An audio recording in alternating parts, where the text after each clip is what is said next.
Mga PWD sa Mangaldan, Pangasinan binigyang pugay sa pagdiriwang ng International Day of Persons with Disability. Narito ang report.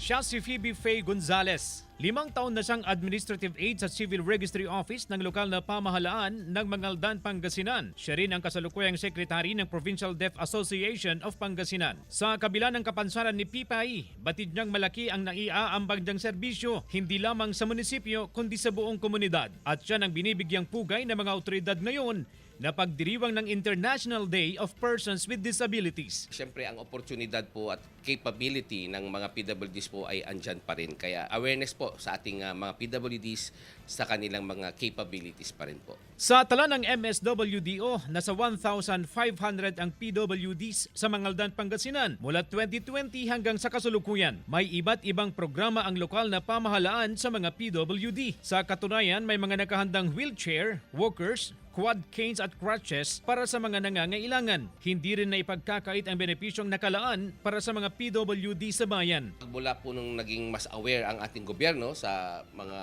ating mga differently abled na kapatid na kababayan, nagagampanan po ang growth po ng pangangailangan, kumbaga, para sa mga differently abled na ating mga kababayan. Ngayong selebrasyon ng PWD Day, ipinaabot ni Pipay ang kanyang mensahe sa pamamagitan ng sign language. And sign languages and deaf are not dumb.